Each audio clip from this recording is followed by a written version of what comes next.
우리는 반복을 할 때 대체로 비슷한 과정을 거칩니다. 처음에는 다음엔 안 그러면 되지라고 가볍게 넘깁니다.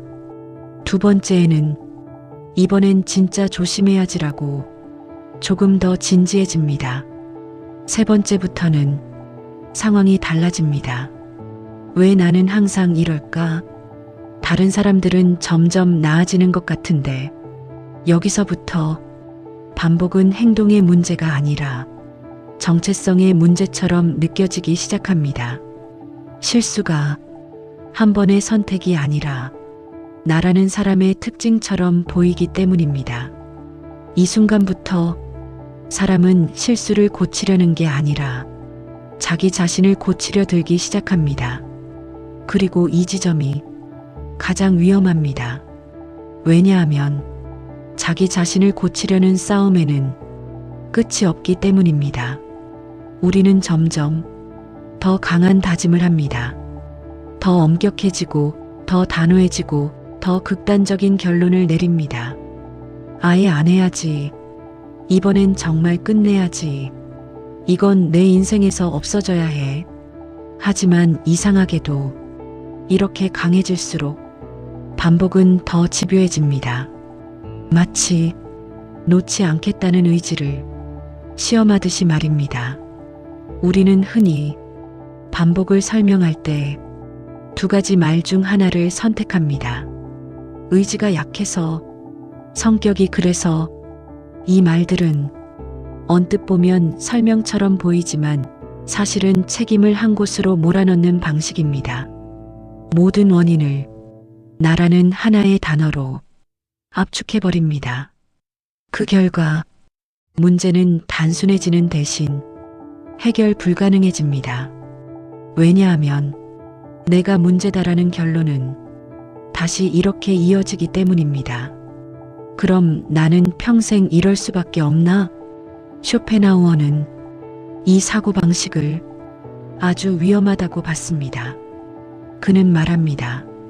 인간을 이해할 때 도덕부터 들이대면 아무것도 보이지 않는다고. 우리는 너무 빨리 옳고 그름을 나눕니다. 잘 참으면 좋은 선택, 못 참으면 나쁜 선택.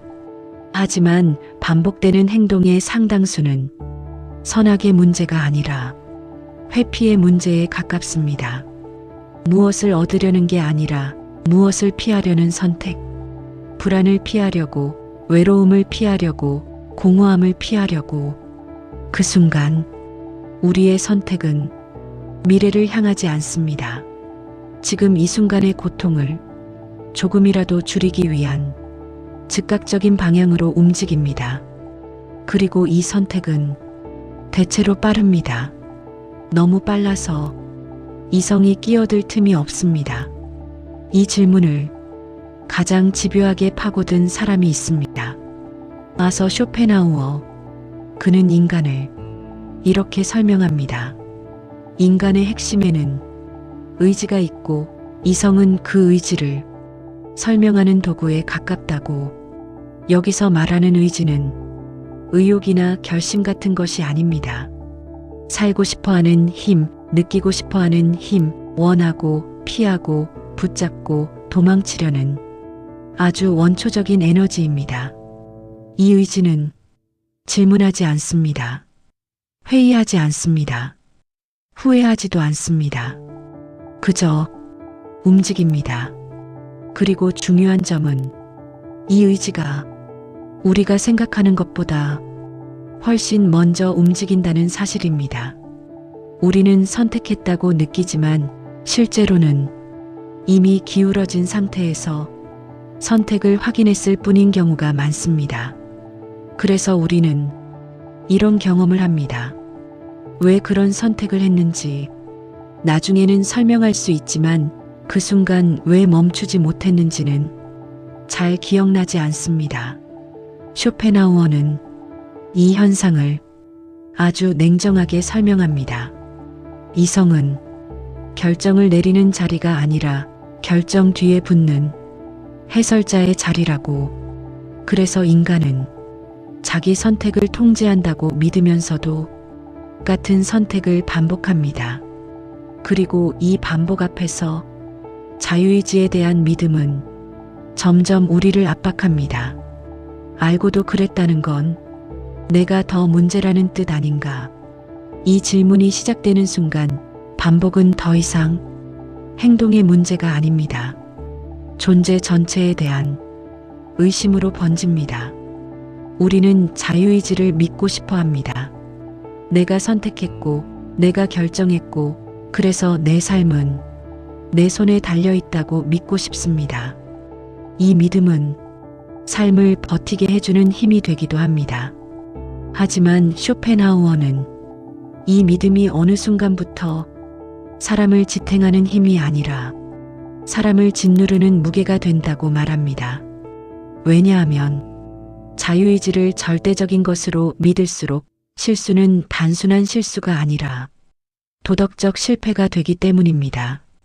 내가 알면서도 그랬다는 건 내가 나약하다는 뜻 아닌가? 다짐했는데 또 무너졌다는 건 내가 형편없는 사람이라는 증거 아닌가? 이렇게 생각하는 순간 우리는 행동 하나를 평가하는 게 아니라 자기 존재 전체를 재판대에 올려놓습니다. 그리고 이 재판은 대부분 공정하지 않습니다. 판사는 우리 자신이고 증거는 실패한 순간만 모아놓은 기억이며 변호인은 존재하지 않습니다. 이때 사람은 이상한 선택을 하게 됩니다. 다음에는 더 강하게 참아야 한다고 생각하고 더 완벽해져야 한다고 생각하고 이번엔 절대 흔들리지 말아야 한다고 스스로를 몰아붙입니다. 하지만 쇼펜하우어는 말합니다. 이 방식이야말로 반복을 더 단단하게 굳히는 방식이라고. 왜냐하면 의지는 압박을 받을수록 다른 출구를 찾기 때문입니다. 억누른 욕망은 사라지지 않습니다. 형태만 바꿉니다. 그래서 우리는 겉으로는 더 단정해졌는데 속에서는 더 조급해지고 더 강해졌다고 느끼는데 사실은 더 취약해집니다. 그리고 어느 순간 아주 사소한 계기로 의지는 다시 터져 나옵니다. 그때 우리는 말합니다. 이럴 줄 알았어. 역시 나는 안 되는 인간이야. 하지만 이 말은 사실을 말하는 게 아닙니다. 자유의지를 과도하게 믿은 대가로 스스로에게 내리는 형벌에 가깝습니다. 쇼펜하우어는 인간이 의지를 완전히 통제할 수 있다고 말하지 않았습니다. 그는 오히려 그 생각 자체가 인간을 더 불행하게 만든다고 봤습니다. 그래서 그가 제시한 길은 극복이 아니라 거리입니다. 의지를 없애려 하지 말고, 의지를 이기려 하지 말고, 의지를 부끄러워하지도 말고, 그저 의지를 하나의 현상으로 바라보라는 것입니다. 아, 지금 내가 무언가를 피하려고 하는구나. 아, 지금 이 선택은 불안을 잠재우기 위한 거구나. 이렇게 바라보는 순간 아주 짧은 틈이 생깁니다. 그 틈은 인생을 한 번에 바꾸지는 않습니다. 하지만 반복의 속도를 늦춥니다. 쇼펜하우어는 이 틈을 만들 수 있는 방법으로 세 가지를 말합니다. 첫째는 예술입니다. 진짜로 음악을 듣는 순간, 진짜로 한 장면에 몰입하는 순간, 우리는 잠시 원하는 존재가 아니라 바라보는 존재가 됩니다. 그 짧은 시간 동안 의지는 침묵합니다. 둘째는 동정입니다. 타인의 고통을 조건 없이 바라보는 순간 의지는 나라는 중심에서 잠시 벗어납니다. 세 번째는 절제입니다. 절제는 억압이 아닙니다. 즉각 반응하지 않는 연습입니다.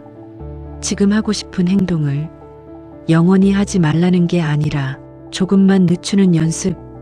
이 연습은 의지를 약하게 만들지는 않지만 의지가 나를 완전히 끌고 가지 못하게 만듭니다. 우리는 흔히 변화가 전부라고 생각합니다. 바뀌지 않으면 실패고 달라지지 않으면 정체라고 느낍니다. 하지만 쇼펜하우어는 다르게 말합니다. 인간은 완전히 만족할 수 없도록 설계된 존재라고. 그래서 중요한 건 완벽한 변화가 아니라 과도한 기대를 내려놓는 일입니다. 같은 실수를 하더라도 그 실수 때문에 자기 자신을 끝까지 몰아붙이지 않는 것. 반복을 도덕적 결함이 아니라 존재의 패턴으로 이해하는 것. 이 전환이 일어나면 삶은 갑자기 밝아지지는 않지만 적어도 예전처럼 깊이 가라앉지는 않습니다.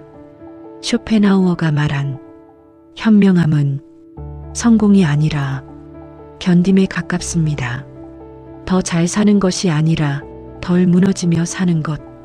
왜 우리는 같은 실수를 반복할까요? 그건 당신이 부족해서가 아니라 인간이 그런 구조로 움직이기 때문입니다. 이 사실을 인정한다고 해서 삶이 쉬워지지는 않습니다. 하지만 적어도 자기 자신을 끝없이 적으로 돌리는 삶에서는 벗어날 수 있습니다. 쇼펜하우어는 말합니다. 현명한 사람은 자기 자신을 이기려 하지 않고 자기 자신을 이해하려 한다고. 오늘 이 영상이 당신의 반복을 완전히 멈추게 하지는 못해도 괜찮습니다. 다만 같은 실수 앞에서 예전보다 덜 무너지고 예전보다 조금 덜 자신을 미워하게 되었다면 그것만으로도 삶은 이미 다른 방향으로 흐르고 있습니다. 이 반복 속에서도 당신은 틀리지 않았습니다. 그리고 그 사실을 알아차리는 순간부터 반복은 더 이상 당신을 정의하지 못합니다.